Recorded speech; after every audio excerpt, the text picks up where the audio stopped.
Well, good evening and welcome to the ref's opinion. I think I finally cracked the IT issues with the help of my son, who lives in London and has been talking me through it bit by bit, word by word, in words of one syllable, and an easy idiot's way to crack it. But I have cracked it. But anyway, good evening and welcome. Um, this is where we discuss all things referees and refereeing. Decisions that are given, decisions that are not given. We'd like your opinion on it. If you think there's something you'd like to contribute or you'd like to make a comment, you're more than welcome to. There's a little space there on the right-hand side of your screen that you can send in your comments or your questions, and we'll certainly call them out. But I'm delighted to be joined once again, and I want to thank again publicly for his patience and indulgence in this in my times of tribulations and trials this last few weeks trying to get things up and running, but I think we've cracked it now. Former Premier League referee, former FIFA referee, former World Cup referee, and former head of the PGMOL, and the man responsible for introducing goal line technology.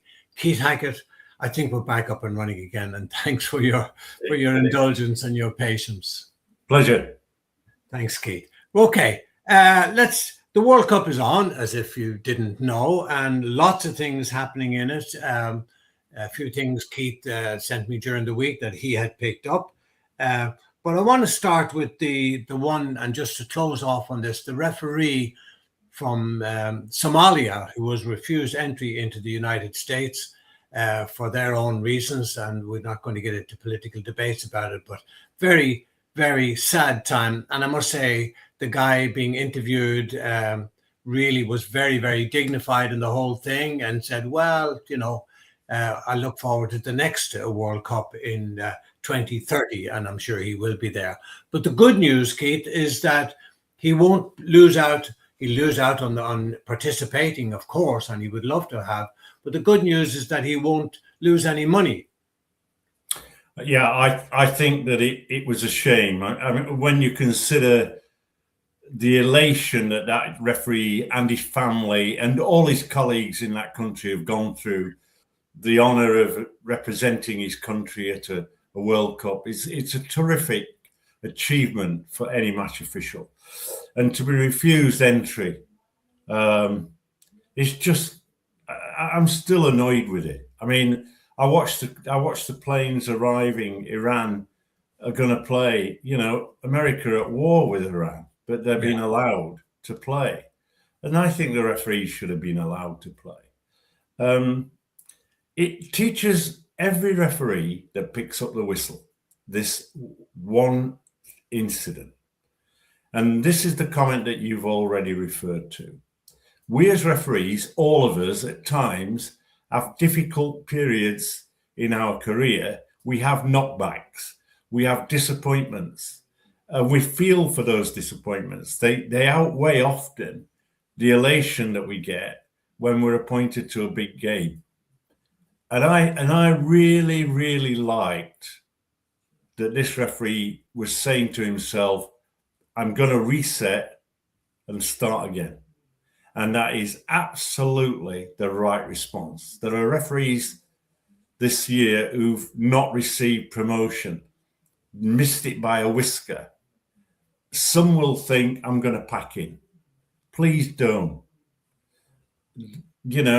We all have periods of adversity. Let's fight to get over them and reset. So that is the message for me. FIFA have done the honourable thing in paying him, because this is no small amount of money. This might be in excess of 50,000 and moving towards 100,000. And that is a massive amount of money for a young lad from the country in which he comes from. So let's hope that he does get that opportunity. I was interested by the action of UEFA. I don't know what's going on between UEFA and FIFA. Roberto Rossetti and Collina and Busacca, the final two, obviously in charge of referees at the World Cup. Rossetti, through the UEFA panel, has appointed this guy to for the Super Cup and UEFA Super Cup coming up. So I think that is that's a nice appointment to get for that young man. Obviously, there's some European referees who are thinking we ought to have that game.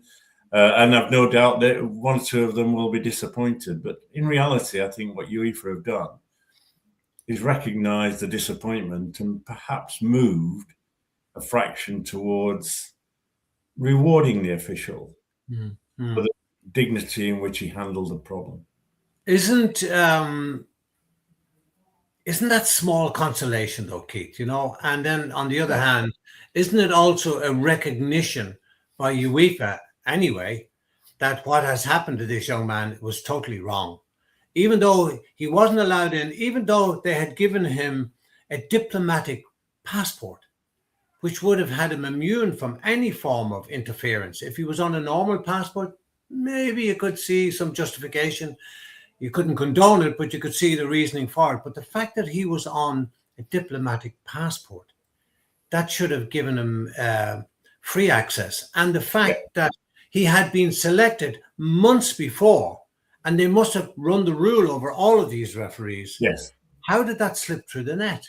Well, I think it's unbelievable. And, Infantini's relationship with Trump, all those sort of things, I mean, Infantini upset me because his comment to the media was, when asked the question, was chill. Yeah. Chill, I mean, absolutely disgraceful. How life changes, because I go back, I may have mentioned it before. I think I might have mentioned it. And that was, I can remember receiving a phone call saying, Keith, we're going to appoint you to Gdansk versus Juventus. And it's an important game. And it's a game that might put you in a little bit of danger. Because at that time, solidarity, uprising was at its highest. Yeah, Lech Wałęsa, yeah. And I got an immediate response from he's not going to be allowed in the country. And no, we're not going to have, the English media and the other European countries' media had been kicked out of the country, and therefore the last thing they wanted was 3 Englishmen appearing. But in fairness, UEFA and FIFA came together and said, if this referee is not allowed to referee this match, the game will be defaulted and you will not be able to participate in competitions in the next few years. They were that keen on it. They kept me fully informed. And of course, I went to Gdansk. I met Lech Wałęsa. Long story, but the reality was at that time, action was being done. And I think this is the difference, isn't it, in personalities. Blatter gets called for all sorts of things, and probably a lot of it is right. But in reality, the one thing that he was always good at, he was that supporting the referees. And going even further back, Keith, to 1966, when the UK government didn't want to give visas to the North Koreans coming in. Yeah. So Stanley Rouse, who was British, he stood up and said, well, if you don't, we'll move it out of the UK or out of England. And so now we don't, and this is a refereeing show, and we don't want to get into too much politics. No, but But I think politics now interfering in sport. And where is Infantino when he's needed? He's very conspicuous by his silence and in coming out and saying, chill out. Well, tell that to the poor guy sitting in Somalia. Should be. And just on that, Keith, that guy was taken out. Did they replace him, do you know? No. They didn't. I don't think they have replaced him, no. Yeah. It was 36 referees, I think, is it? That was called? Yeah, I think it was a fair number. And they didn't replace him. Anyway, we don't want to get too involved in the politics of it, but unfortunately, politics is now part of it. The referees wearing cameras on their heads, Keith, I'm laughing because how much weight are they now carrying? Okay, they may be super light and all that sort of thing, but it's another thing around their head. They have the communication set, they have the sprays. My goodness. And yet they're supposed to be able to keep up with all these high flyer kids who can run 100 meters in 10 seconds.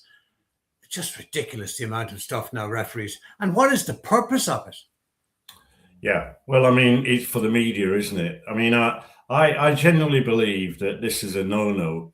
You know, okay, we see a limited. I think I watched the whole 90 minutes, and I think they made reference to the camera once, just to show a goal from the view of the referee.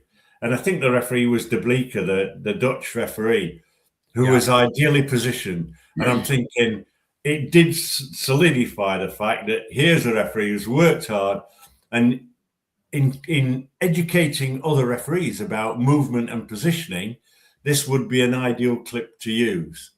And I've got it somewhere in my file because I downloaded it and went, that's one for the future if I get to talk to referees to actually say this is what you can achieve. But I think it's debilitating. I think from my point of view, you know, when we look, I talk about the C's in refereeing, you know, communication, common sense, consistency, you know, and one of the big ones is concentration. Yeah. And I think that this potentially interferes with the concentration of the match referee.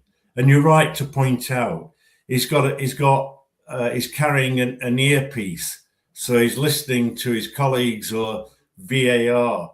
So he's carrying that and the microphone. And that big pack on his arm, vibrating on the arm. He's probably got his equipment that's measuring his distances and various other things in one of those bibs undergarments. Yeah. I just think I feel for the referees in that situation. And, you know, some of these guys are coming to this tournament and in their own country, well, first of all, most countries don't have the camera, but in some countries, they don't have VAR. So, you know, there's all sorts of things that make it tough for the referee going to the tournament. Yeah. In that sense. Absolutely. Yeah. I'm sure they're super light, or they've got the best material. These things are made up of the best material that are super light. But nevertheless, they are. If he's running, and unless that's secure around his head and so on, it's going to go up and down. And, you know, I'm waiting. Well, I hope it never happens, but I'm waiting for it to fall off, and then we have another problem. I mean, that's obviously a distinct possibility. The other thing that you mentioned there is that when I first introduced communication kits into refereeing, one of the things that we had was the sweat from the referee into the ear was turning into salt and grit and increasing the risk. You know, some referees had got irritation, some had got not blisters, but were suffering that way. And that's when we had to say, right, okay, we'll bring the team in and have every earpiece molded to that referee's ear, and it's his earpiece. And I think we overcame that. I'm sure that those sort of things are likely to happen in terms of refereeing. And of course, what's interesting was we were watching the referee, watching the replay on the monitor, and be able to watch what he was actually seeing, as well as actually seeing television replaying it. The forensic wonder why they didn't just put it here on his chest like a. I don't know. I mean, look.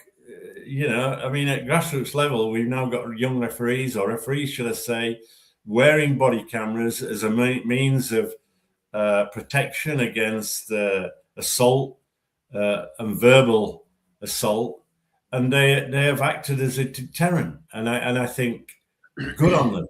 So, but you know, I've seen some of the shots, and I'm thinking, why aren't they wearing that in the World Cup? Because you know, the way that digital equipment is now, if you like, microscopic in size, they could do that. You know, I look at my Yeah. phone camera and what that can achieve. What's the difference? Indeed. Uh, you and I have talked about this over and over and over again. FIFA are obviously not listening, but they wouldn't listen to you and me anyway, Keith. Colors on the field. And as you've rightly said, there should be 5 colors. Yep. It's not happening. No. Well, we saw the referee in yellow in one game and the goalkeeper in yellow. And you ask why. And, you know, I mean, I'm in communication with a lot of grassroots referees, and you know, they get criticized by match observers who reduce their marks because they've not applied this law. Our senior colleagues at the elite level should set the example. 5 colours. And interestingly, on another, because that's equipment, comes under the laws of the game on colours, it's part of the equipment. And then over the weekend. Sorry to put across you there, just for those who don't know what we're talking about, the 5 colours. Well, the 5 colours are the 2 teams, the 2 goalkeepers, and the referee. And none of them should clash. And, you know, I know in the Premier League this causes problems because 3 or 4 days before the competition, the Premier League administration resolve which shirts and which colours are going to be worn in relation to the referee's uniform.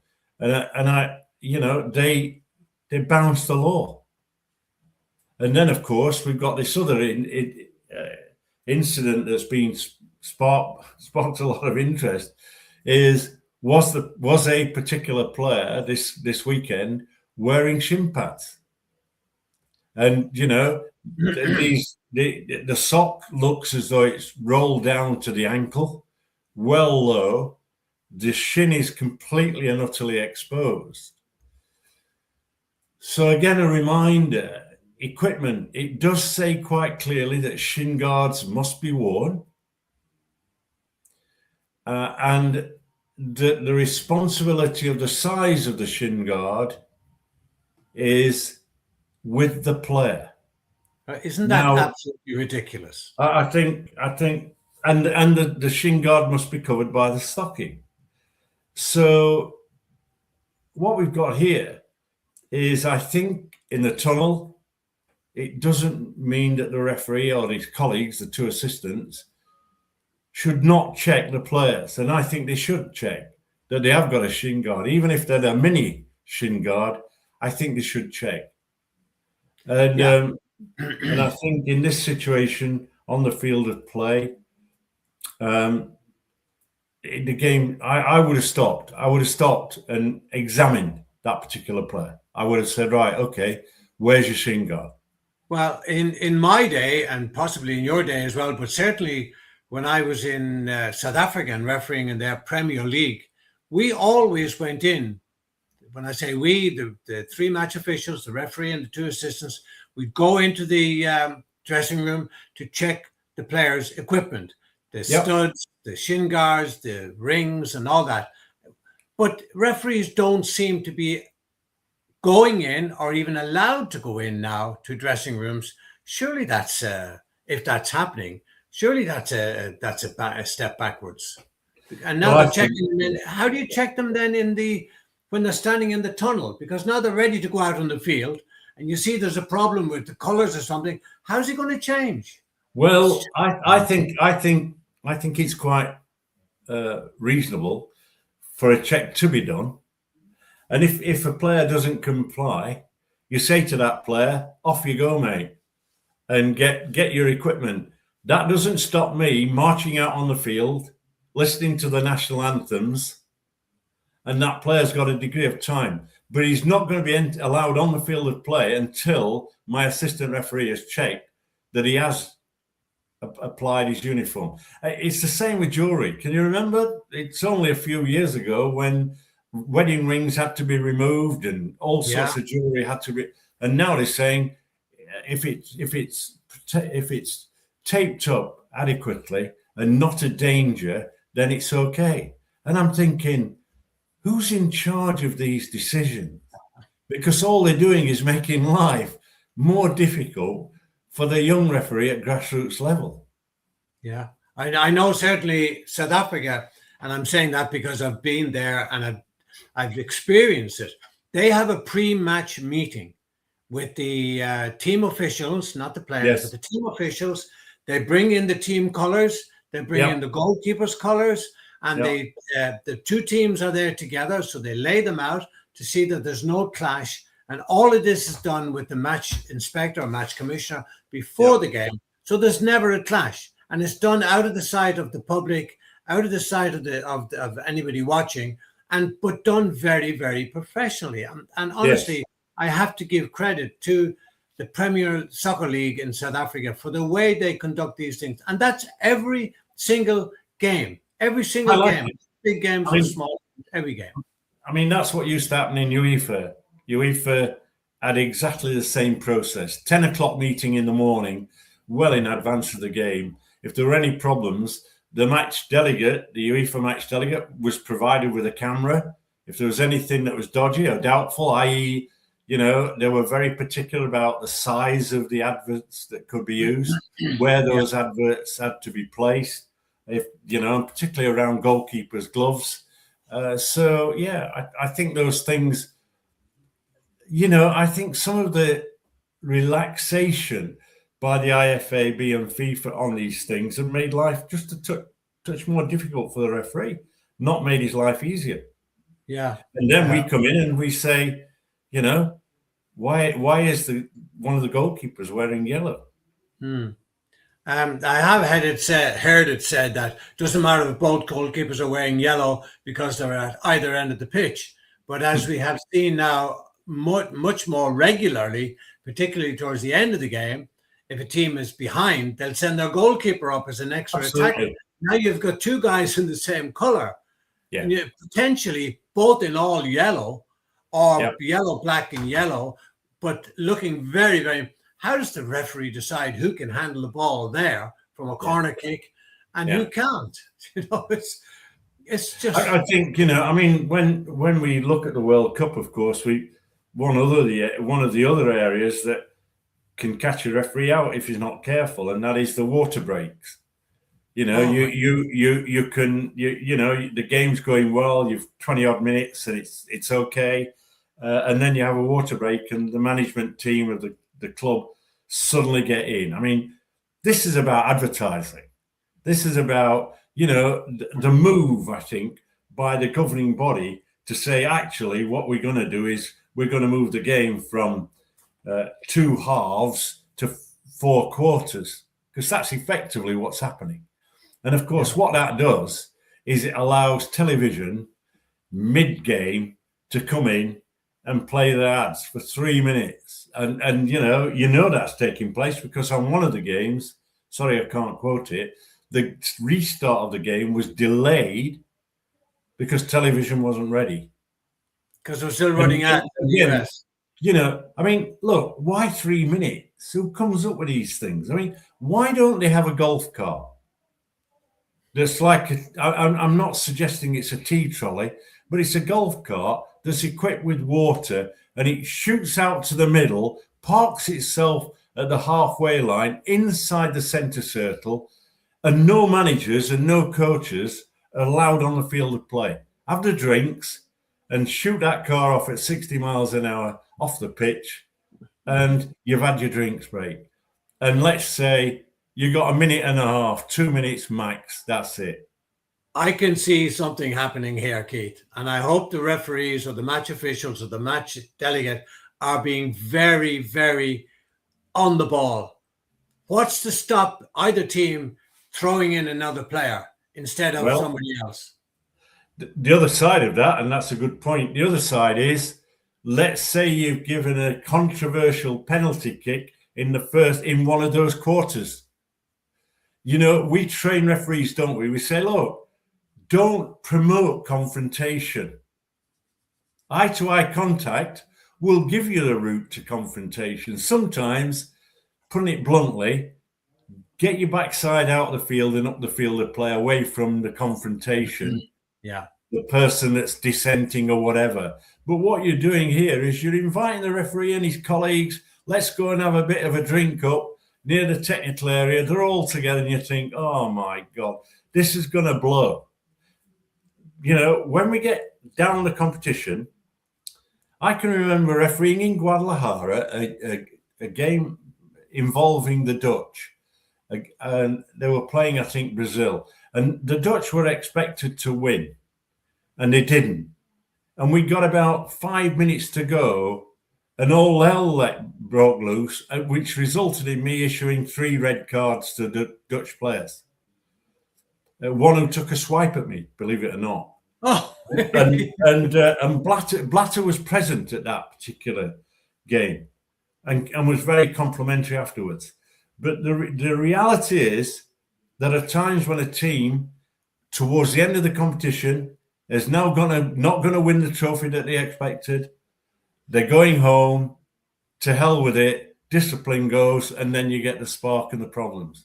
And I think the water breaks might be a situation that sparks that. I've heard the reverse argument that if it's getting a bit hot, a drink cools them all down. But I'm still of the one that, you know, I've seen it. If a player's unhappy with an opponent, he will wait, and he will wait, and he will wait, and then we'll get the negative aspect of confrontation that we don't want. You picked up an incident of serious foul play in one of the games, Keith. Well, it was the first one. If you remember, the Brazilian referee issued 3 red cards. I have to say the first one was nailed on. My favorite color. It was denial of an obvious goal scoring opportunity, absolutely nailed on. So I was very supportive of that decision. We then had a bit of a handing off offence, for which he came quickly in and issued a red card. And then later on, we got clarification from FIFA that the red card was for serious foul play. I did not support that red card. Now, I'm very wary of players putting their hands on the face of the opponents, and I'm wary of all that. But I'm also knowledgeable about the laws of the game, and I would expect FIFA to be knowledgeable about the laws of the game. They said that this player was sent off for serious foul play. Serious foul play says a tackle or challenge that endangers the safety of an opponent or uses excessive force or brutality must be sanctioned as serious foul play. I did not see excessive force. I certainly did not see brutality. The action was reckless, and therefore I would have supported a yellow card. Fine line, but fine lines when you're producing a performance in front of millions across the world, the first game, you're setting the example. Then we come to the third red card, where the referee judged that it was denial of an obvious goal scoring opportunity. Subjectivity comes into this particular decision. He was out wide right. He was wide. He wasn't near the touchline. He was out wide. He was fouled. And then you say, what was the direction of play? What was the probability of the player who was being fouled controlling the ball? And then where was the proximity of defenders? And the referee made his judgment a red card. I thought at the time that it was a touch harsh, but then, you know, it's a subjective decision, denial of an obvious goal scoring opportunity. He's out in the middle. He makes his judgment. VAR was happy to come in and say, you're wrong. So I thought it was a difficult opening game. I've been in that position with the Euros. I refereed Germany against Italy. The amount of information that I was being given on how I should referee brought me to a point where I said to the UEFA man, listen, you've appointed me to this game. If you don't think I'm capable of refereeing this match, then I'm quite happy to sit in the dressing room. Please don't tell me how to referee. I'm going out there to referee a football match. I'm aware it's the opening game. I know the responsibility of that. But those are the type of influences, and you wonder whether those influences, dictates or whatever, have been put on the referee in terms of how he referees that first game. Keith, as always, thank you very, very much for for participating this evening.